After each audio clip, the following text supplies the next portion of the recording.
بسم اللہ الرحمن الرحیم، السلام علیکم. آپ کو کہیں گے خوش آمدید. آپ دیکھ رہے ہیں کیپٹل ون ٹی وی. میں ہوں عالیہ کیسر اور بات کریں گے ایک بار پھر سے آزاد جموں کشمیر کے حوالے سے. ویسے تو موجودہ جو سیاسی صورتحال ہے اس کی لمحہ بلمحہ اپڈیٹ ہم اب تک لے کر آ رہے ہیں، جہاں پر سیاسی ناقدین کئی طرح کی پیش گوئیاں کرتے دکھائی دے رہے ہیں. وہیں پر آپسی میں جو سیاسی دھڑے ہیں ان کے درمیان بھی اب کہا یہ جا رہا ہے کہ بلدیاتی انتخابات کے پیش نظر اور خود وزیر اعظم عمران خان کی ہدایات کے مطابق جو اختلافات اگر ہیں بھی تو ان کو دور کر کے بہتری کے لیے آزاد جموں کشمیر کی ترقی پر کام کرنے کی ہدایات جاری کر دی گئی ہیں. لیکن اس کے باوجود بھی روزمرہ جو معاملات ہیں ان میں اس طرح کی باتیں گردش کرتی ہی رہتی ہیں کہ کس طرح کے معاملات اس وقت طے پا رہے ہیں موجودہ حکومت کے. وزیر اعظم سردار عبدالقیوم نیازی جو ہیں وہ کس طرح کے اقدامات لے رہے ہیں، گو کہ ان کا کوٹلی کا دورہ بہت زیادہ فیمس بھی رہا، مشہور اس لیے ہوا کہ اس میں کئی طرح کے وعدے بھی عوام سے کیے گئے. کچھ لوگوں کا کہنا تھا، بہرحال ہر طرح کا حلقہ اپنی جگہ پر موجود ہے، کہ یہ جو اعلانات ہیں یہ صرف انتخابات سے پہلے کیے جا رہے ہیں اور جیسے کہ حکومتوں کے انتخابی وعدے ہوتے ہیں یہ ان میں سے ایک ہوگا. لیکن دوسری طرف خود اگر ہم بات کرتے چلیں کچھ دھڑوں کی، تو ان کا کہنا یہ ہے کہ اس سے آزاد جموں کشمیر میں ترقی کے ایک نئے دور کا آغاز ہوگا اور لوگوں کے لیے بہتری ہوگی. اس وقت سردار عبدالقیوم خان نیازی کوشش تو یہی کر رہے ہیں کہ ایک بہترین جو آزاد جموں کشمیر ہے اس میں عوام کو نہ صرف ان کی خدمت کی جا سکے بلکہ اس کے ساتھ ساتھ ان کو سہولت بھی فراہم کی جائیں. لیکن اوبیسلی اس میں بہت سے مشکلات اپنی جگہ پر درپیش ہیں، جہاں پر وہ بہت سا ملبہ پچھلی گورنمنٹ پر ڈالتے ہیں. حالانکہ پچھلی گورنمنٹ کی جانب سے بھی ایک بڑا الزام ہے جو کہ ان کے اوپر عائد کیا جا رہا ہے. جیسے کہ اس وقت اگر ہم پاکستان پیپلز پارٹی کی بات کرتے چلیں تو ان کا کہنا یہ ہے کہ موجودہ حکومت کے جو اقدامات ہیں وہ آزاد کشمیر کو اور پیچھے دھکیل رہے ہیں. پھر حلقہ بندیوں کے حوالے سے بڑے احتجاج کیے جا رہے ہیں اور کہا یہ جا رہا ہے کہ اگر 2017 کی حلقہ بندیاں رکھی جاتی ہیں تو یہ اپوزیشن کے ساتھ ایک بہت بڑی ناانصافی ہوگی. دھاندلی جو ہے وہ آلریڈی ہی حکومت یہیں سے شروع کر چکی ہے اور یہ کسی صورت قابل قبول نہیں ہوگا. دوسری طرف کئی ایسے پی ٹی آئی کے اپنے رہنما جن کی جانب سے آواز بلند کی جا رہی ہے کہ سردار عبدالقیوم خان نیازی ون مین شو کرتے ہوئے ان کو مشاورت میں شامل نہیں کر رہے اور بہت سے فیصلوں میں ان کو بہت دور رکھا جا رہا ہے.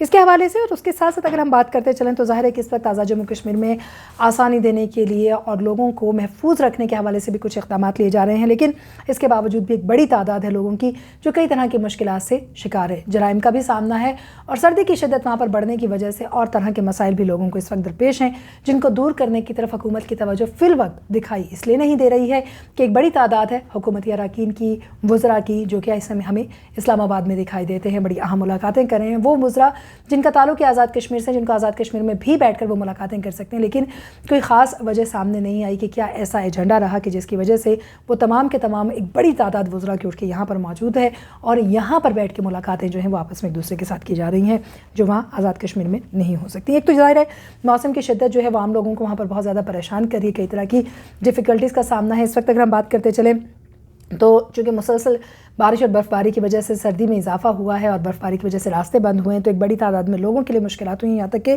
اگر ہم صرف دادو کی بات کرتے چلیں تو وہاں پر بھی چھت گرنے سے 3 افراد جو ہیں وہ جاں بحق ہوئے ہیں.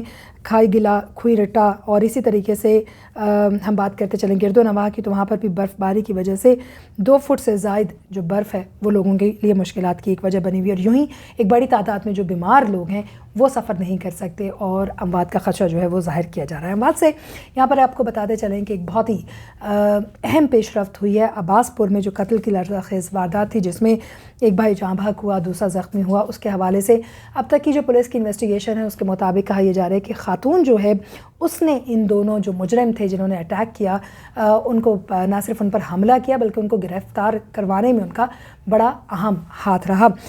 سکلین سرفراز عثمان افراز نے گھر میں گھس کر فائرنگ کی اور اس سے عزیز شاہ جن کی موت ہوئی ہے وہ موقع پر جاں بحق ہوئے. ان کے بھائی ثقافت شاہ جو ہے وہ شدید زخمی ہوئے. مزید اس میں انویسٹیگیشن کی جا رہی ہے. دونوں جو ملزمان ہیں یعنی سکلین سرفراز اور عثمان افراز جن پر الزام عائد کیا گیا ہے ان دونوں کو ہی اس وقت اریسٹ کر لیا گیا ہے، پولیس کے حوالے بھی کر دیا گیا ہے.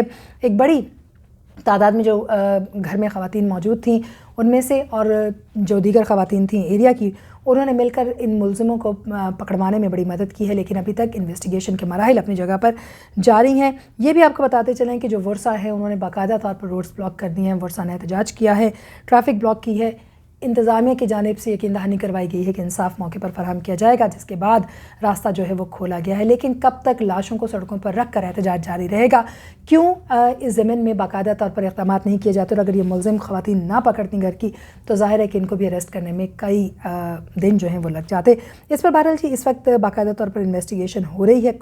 کوٹ چھٹیال کے مقام پر جو ہے یہ واقعہ پیش آیا، اور یہ بھی گزشتہ روز صبح 7 بجے کا واقعہ ہے، جس کے بعد سے ظاہر ہے کہ ملزمان سے انویسٹیگیشن کا سلسلہ جاری ہے، جس میں کئی طرح کے بیانات سامنے آئے ہیں، لیکن پولیس ایک حتمی بیان جو ہے وہ جلد سامنے لے کر آئے گی۔ تو یہ کچھ خبریں آزاد کشمیر سے ہم آپ کے ساتھ لے کر آئے۔ مزید خبروں کے لیے آپ ہمارے ساتھ رہیے، دیکھتے رہیے کیپٹل ون ٹی وی، ہم آپ کو اپڈیٹ کرتے رہیں گے۔